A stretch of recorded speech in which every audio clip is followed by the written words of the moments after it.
Good morning. Thanks for being with us today to give you an update today on March 19 of where we stand with COVID response to Sioux Falls.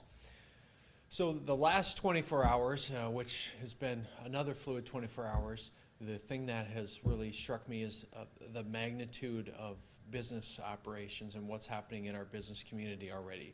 There's a lot of tough decisions that I'm seeing that are being made right now by business owners and their employees, but I'm also thankful that a lot of businesses are heeding the social responsibility to help slow the spread and protect our community, so I'm appreciative of that. You know, the decisions we're all making today, like some of the closures, will continue to help set the course of the COVID-19 in Sioux Falls. And our collective efforts to social distance will help minimize and mitigate the public health impacts of this. And through efforts like the One Sioux Falls Fund, and relief packages at the federal level, which were just signed yesterday, will help minimize the economic impacts here in our city as much as possible. But we have a very resilient city, and Sioux Falls will bounce back from this. Our economy will bounce back from this. A term we've been saying a lot in our EOC is we're a resilient city and we'll prevail together, which means we all got to work together in order to prevail together, and we'll do that. So in an effort to slow the spread of COVID-19, most city facilities will now be closed to the public effective at noon today. So this closure will remain in effect through the end of the month, through March 30. And buildings and facilities that will remain open to the public will include this building we're in right now, our law enforcement center, all of our fire stations, our Falls Community Health Clinic. The mayor's office will remain open. Carnegie Town Hall will remain open only for public meetings. So as we have public meetings there, those will remain open, and we'll practice really wise and smart social distancing practices for those public meetings. And then our public golf courses are still open as well. City staff will continue to work during this time while exercising CDC guidelines for social distancing and cleaning as well. If you have questions on the status of face-to-face meetings with the city, or you need information on how to drop off papers, bids, those sorts of things, please call ahead and ask. All our employees are still answering phones or answering emails. Impacted facilities will post contact information on all the doors of our impacted facilities to help guide the community, help guide vendors on how they can interact with our team members. Our utility billing, planning, permitting, public parking citation services, they already offer a lot of over-the-phone and online services, so we really encourage people that to use those. Those are the methods by which you have to interact with those teams now.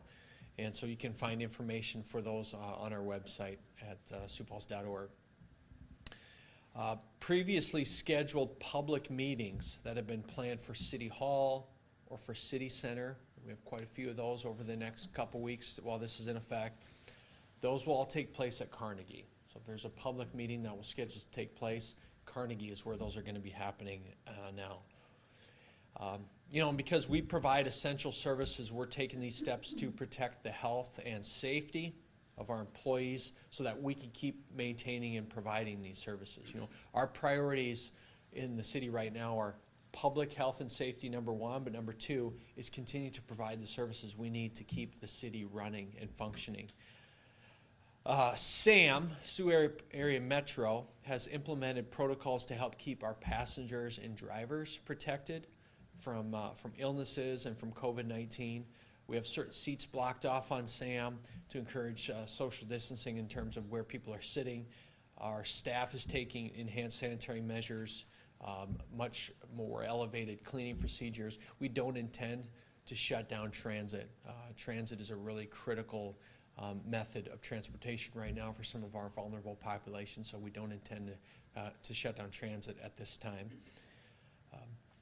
You know, with regards to efforts on housing and quarantine the homeless, we've been getting a lot of questions on that. What about our homeless and vulnerable populations there? There's some of our homeless population that has been tested and are currently being tested for COVID, and during that time they have to be quarantined while they're awaiting those results. Well, we've worked with County Human Services, Carrie Bentz, who leads that work. They will provide housing and case management to those people who need temporary housing.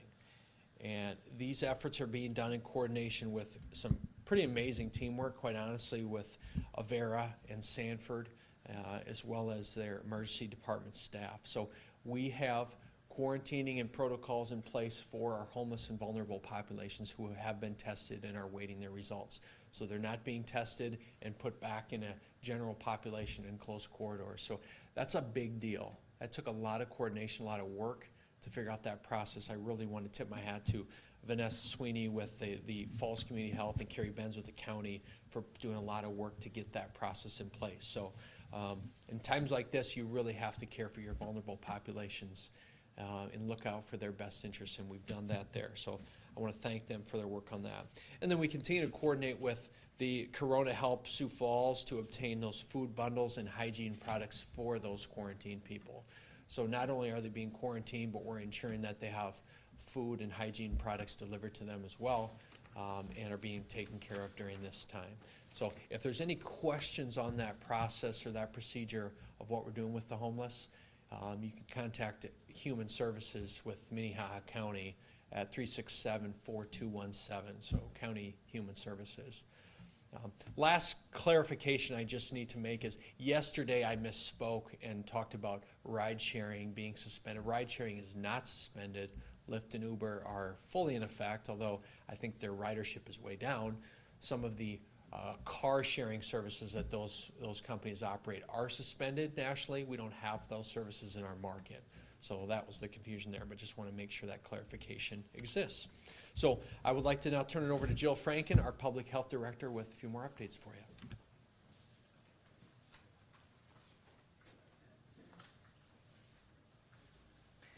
Good morning. As we learned yesterday, there is a nationwide shortage of supplies needed to run tests for the virus that causes COVID-19. The South Dakota Department of Health Laboratory was able to run tests for medium and high-risk patients on Monday, March 16th. However, they did not receive additional supplies as expected to run tests beyond that date, and there is currently not a time frame yet of when these supplies will be available from the CDC and their commercial suppliers. Just wanted to provide that update for you. Our health systems continue to test individuals, however, that meet COVID-19 testing requirements. If you feel you meet these requirements or are experiencing symptoms, we encourage you and ask you to contact your primary care providers to see if you are eligible to be tested. I want to stress to everyone that we need to stay home if we are ill, regardless if that illness is COVID-19. It could be influenza, it could be strep, it could be any other virus. Right now, stay home if you are ill. The only way we're going to impact the transmission of illness in our community is through social distancing measures. We're going to also impact it by washing our hands frequently and often, by environmental cleaning, and through self-isolation of people that are ill. So let's continue as a community to be maintaining a distance from each other, doing what we can to assist our community in minimizing the transmission of this illness and spreading it out over time. That's going to be critical for us now and into the days to come as we continue to fight this pandemic. So with that, I'd like to turn it over to Sheriff Milstead for some comments.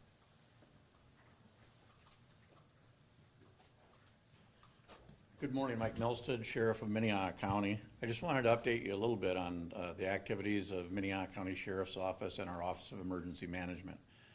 Since before the Emergency Operations Center was opened here, we've been interacting closely with Sioux Falls Community Health Department, in particular Jill Franken, about the pandemic as it started developing, and we've been in close contact and part of the EOC since its activation. Obviously, it has a lot of impact on our duties within our rural areas in particular, and also the duties that we have that we perform within the city of Sioux Falls. Just to inform you, our patrol deputies many of our patrol deputies were upgraded to emergency medical technicians because of the lack of daytime response capabilities for some of our rural fire departments. So our deputies have extra equipment and as such respond on extra medical calls out in the county to supplement the healthcare system out there.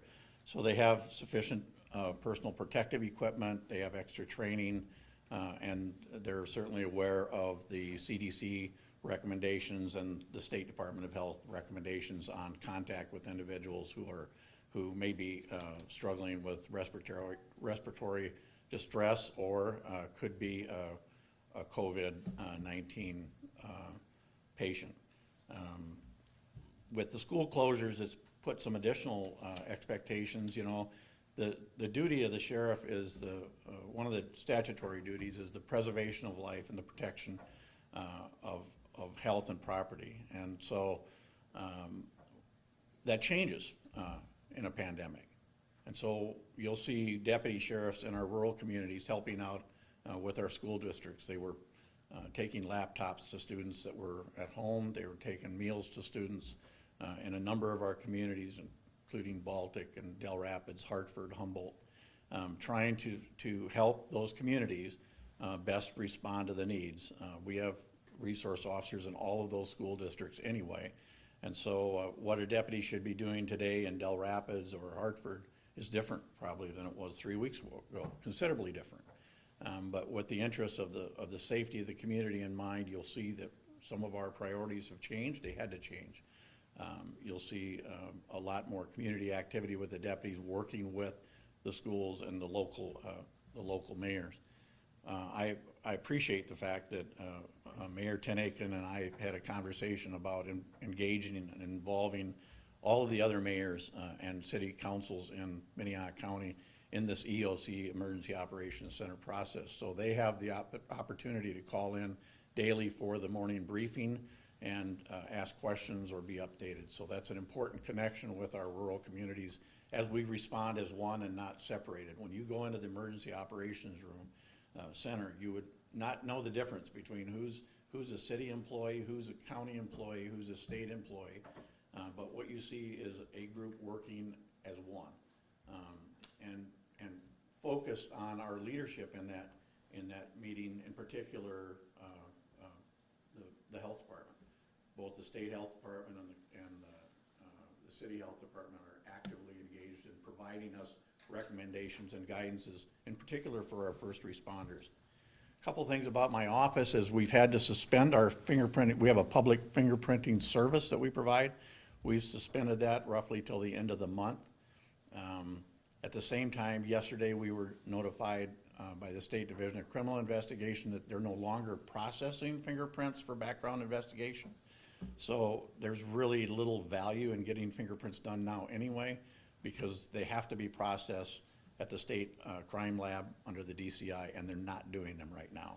So that does impact some people that need background investigations done, some volunteers, people getting an enhanced pistol permit require fingerprinting. And again, that's all being delayed until the state crime lab is able to process that. We do process pistol permits, but remember in the state of South Dakota, you no longer need a concealed carry permit, so we would prefer that people who want to renew their permits or people who want to apply for a new permit, it would be helpful if they held off. We'll continue to process them as long as we're able to, but we would appreciate lowering the volume of people coming into the law enforcement center at this time. Our 24/7 program, many of you are familiar with it. You usually see the lines of people on Minnesota Avenue coming into the jail entrance to do a twice-a-day breath test. That part of the testing for 24/7 is being suspended and replaced. The people that are on that program are going to be transitioned into a remote unit that they're going to be able to be monitored by us out of custody utilizing a remote breath test. So we'll continue to supervise those people. Over 100 people will be supervised using that method, but they won't have to come down here, meet with jail staff, blow into a tube in front of jail staff, and it reduces the exposure chances both for the people who are on that program and as well as the people that are my employees. I know the social distancing, they don't want groups of more than 10 people. a lot of instructions like that. I really don't have that luxury in the Minnehaha County Jail. And as such, we've been working on a lot of plans for the last month or so about what can we do within the jail population to reduce exposure chances to both inmates and staff, and as well as the public. And to talk specifically about that, I have Warden Madsen here, and so I'll ask him to come in and talk a little bit about operations in Minnehaha County Jail. Warden Madsen.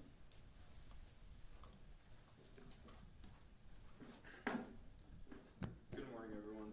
Warden Mike Madsen, M-A-T-T-S-O-N, from the Minnehaha County Jail. From an operational perspective, we established a screening process for any new admissions coming into the jail. We did that relatively a month and a half ago. We've expanded that screening process to be a little more robust in the last 2 weeks, and so far that's been going very well. Another point operationally, we are ramping up cleaning efforts throughout the facility. We're cleaning throughout the day, and to that effect, that's going well also. From the message that I'd like to get out to the public today is that the jail public lobby is still open for business. People can still come in to pay warrants. They can post bond for somebody that's in custody. However, we are asking that anybody who has signs of illness, is living with somebody who has illness, or has been in contact with somebody that has illness, try to conduct their business either by phone, if possible. They can call the jail and ask the questions, how can I take care of this? And they'll get advisement on how they can do that. The jail lobby is also still open for video visitation. However, we've limited it to 10 people per half-hour session in our jail lobby visitation room. We've been working with our vendors that provide services in the jail. One of those is IC Solutions, and they have implemented 3 free remote visits through the internet per inmate per week. We're encouraging people to use this as an option as opposed to coming to the jail lobby if at all possible. We would also like for people to get prepared using this as an option in case in the future we do need to close the lobby for visitation. Also, another vendor, our food contractor, Summit Foods, they also handle our commissary and our inmate kiosks where inmates can email. Summit, starting March 21st, all residents will temporarily be given 2 free emails per week. They use the word temporarily. I don't know how long that's going to go, and I don't know if it's going to expand further past that.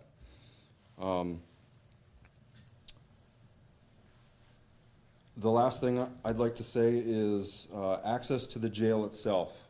We have restricted access to correctional staff and essential contractors as well as attorneys.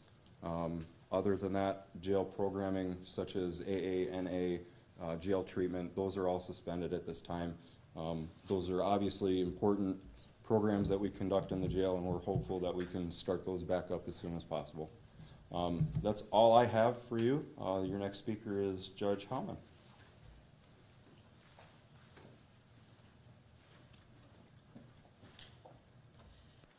Good morning. My name is Robin Hellman. I'm the presiding judge for the Second Judicial Circuit, which is the counties of Lincoln and Minnehaha. I have 2 priorities for our courthouse operations for the near future. The first is to maintain the health, safety, and well-being of the near 2,000 people who enter our courthouses each day. My second priority is to, as much as possible, conduct as much business as we can safely do each day. To that end, I've issued standing orders that prohibit the following people from entering either of our courthouses. First, persons who essentially have traveled or live with someone who has traveled essentially out of the United States in the last 14 days. Also, persons who have been directed to self-quarantine and are under those orders to quarantine. The third group of people is those who have been diagnosed with COVID-19 or someone who has been in contact with someone who has been diagnosed with COVID-19. Also prohibiting entry to persons who are symptomatic, that is with a cough, a fever over 100.4, or shortness of breath. And we're also at this time barring entry to people who are under the age of 10. We're asking that those individuals call in advance to reschedule your court date. If you're represented by an attorney, please call your attorney to have them reschedule that court date. If you are an attorney or somebody else who has business in the courthouse who has those diagnoses, we're asking that you simply call ahead to reschedule those court proceedings. In Minnehaha, the number to call is 367-5900. In Lincoln County, the number is 987-5891. Also, a number of people come to the courthouse to conduct business other than attend court hearings. Much of the information that you're looking for can be obtained on our website, which is ujs.sd.gov. You can get much of the information that you're looking for on that website. It also has direct numbers to call for questions about information that you may need. We're also encouraging anybody who falls into a vulnerable population group to call and reschedule your court appearance. We're happy to do that. We also have a number of calls from people who have been identified as jurors here in Minnehaha and in Lincoln County. I can assure you that we have rescheduled a number of jury trials over the next couple of weeks, and there will be no jury trials. However, we're asking jurors in the month of April to please call in advance or check the online system to see if you need to report. We're also working very hard to expand the number of courtrooms that we have going on at any given time to ensure that we're being mindful of the number of people who are in those courtrooms at any given time. So if you have any questions, please don't hesitate to give us a call. We want to make sure we get your questions answered, but also that we conduct what business we can during this time. Now I'm going to turn it back over to Mayor.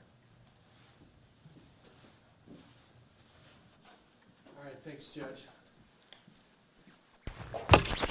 All right, we'll open it up to any questions that anyone might have for myself or for any of the other speakers this morning. Just for clarification, some of the city facilities closed at noon today to the public. City employees will still be working Correct. in those buildings? The ones that cannot work remotely, we have a lot of employees already displaced that are working from home, including most of our parks team, for instance, is all working remotely as well. What are some of the ones that are not working remotely? Well, myself, some of our utility building folks that are going to be there to answer phones and answer questions from the public. Some of our engineering teams will be here as well. Obviously, our public health teams, essential folks like the police department, fire department, and so forth. So kind of the rule we followed a little bit is if you have a laptop, that means you're probably able to be working from home. And it's a great question because I'm still hearing of businesses that are really skittish on that.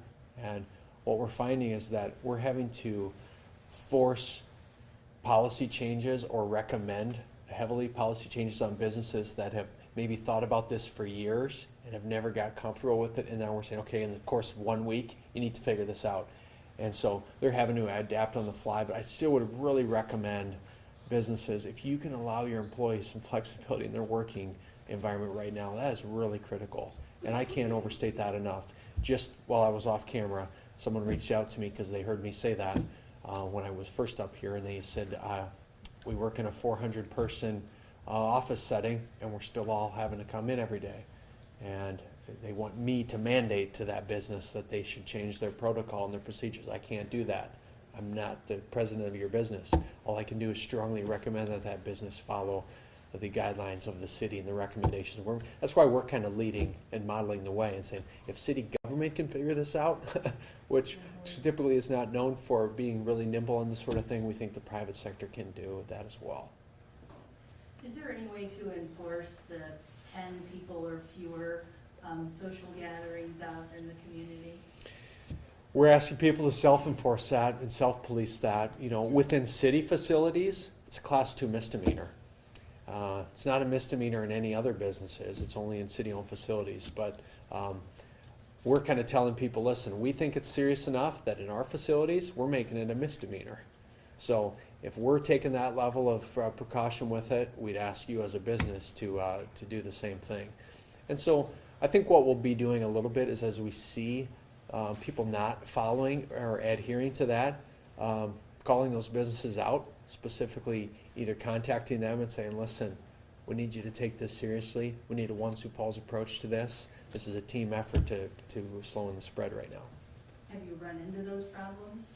You know, not a lot, a little bit though. Quite honestly, there are still some businesses who think, well, I'm okay. Our business is young people. We are healthy. Well, it's not for you necessarily. It's for everyone else. So we're asking people to be selfless and sometimes a bit of a selfish society. So we have to think selfless in how we're doing this and not about, oh, I'm okay, I'm healthy, I'd be fine if I caught this. Yeah, it's not about you, it's about the other people you may come into contact with. Questions for Jill or anyone from the county? All right, well, I appreciate you being here today. Thanks again for all the work you're doing, getting the word out to our citizens. It is appreciated.